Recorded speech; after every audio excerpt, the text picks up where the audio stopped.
Hello friends. पूर्व काल में किसी गांव में एक बड़ा भला मानस रहता था। उसकी पत्नी अतीव सुंदरी थी और भला मानस उससे बहुत प्रेम करता था। अगर कभी घड़ी भर के लिए भी वह उसकी आंखों से ओझल होती थी तो वह बेचैन हो जाता था। एक बार वह आदमी किसी आवश्यक कार्य से एक अन्य नगर को गया। वहां के बाजार में भांति भांति के और चित्र विचित्र पक्षी बिक रहे थे। वहां एक बोलता हुआ तोता भी था। तोते की विशेषता यह थी कि उससे जो भी पूछा जाए उसका उत्तर बिल्कुल मनुष्य के भांति देता था।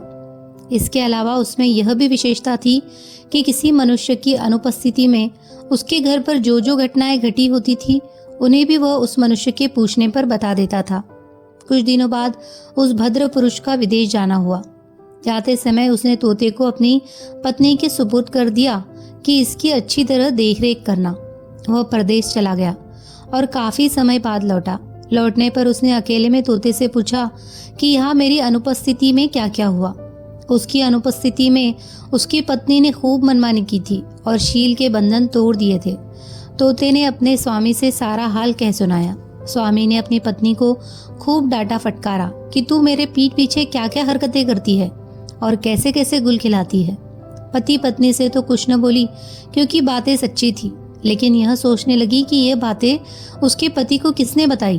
पहले उसने सोचा कि शायद किसी सेविका ने यह काम किया है।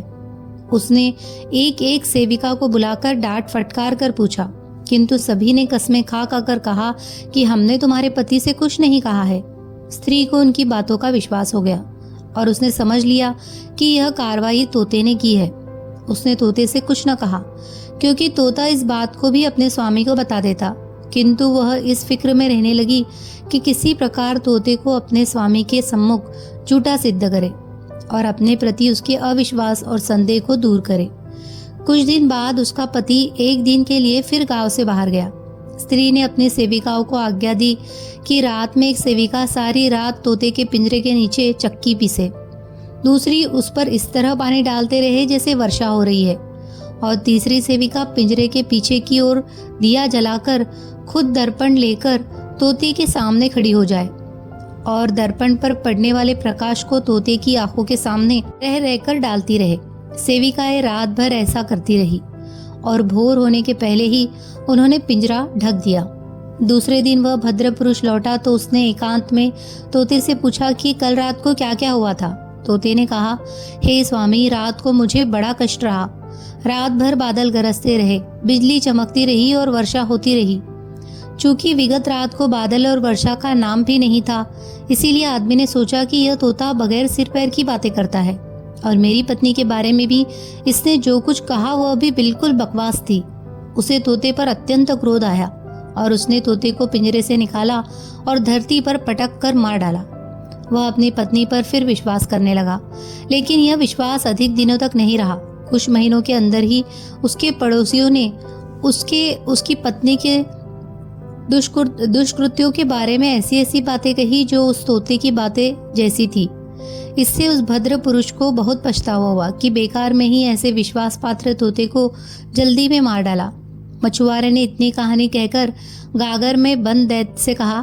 बादशाह गरीक ने तोते की कथा कहने के बाद अपने मंत्री से कहा, तुम दुश्मनी के कारण चाहते हो कि मैं दुबा हकीम को, जिसने मेरा इतना उपकार किया है और तुम्हारे साथ भी कोई बुराई नहीं की है, निरपराध ही मरवा दूं।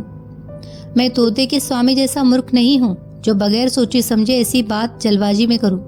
मंत्री ने निवेदन किया, महाराज, तोता अगर निर्दोष मारा भी गया तो कौन सी बड़ी बात हो गई। न स्त्री का दुष्कृत्य कोई बड़ी बात है, किंतु जो बात मैं आपसे कह रहा हूँ वो बड़ी बात है और इस पर ध्यान देना जरूरी है। फिर आपके बहुमूल्य जीवन के लिए एक निरपराध व्यक्ति मारा भी जाए तो इसमें खेद की क्या बात है।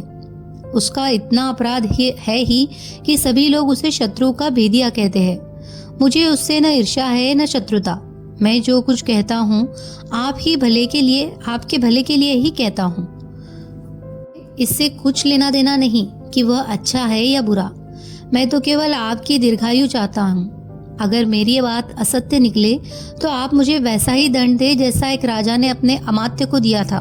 उस अमात्य को अंततः राजाज्ञा से मरना ही पड़ा था। बादशाह ने पूछा, किस राजा ने अमात्य को प्राण दंड दिया और किस बात पर दिया। मंत्री ने यह कहानी कही। अगर आप भी मंत्री की कहानी सुनना चाहते हैं तो हमारे चैनल को सब्सक्राइब कीजिए। अगर हमारी कहानी आपको पसंद आ रही है तो प्लीज़ हमारे चैनल को सब्सक्राइब कीजिए, लाइक कीजिए और शेयर कीजिए, कमेंट कीजिए। धन्यवाद।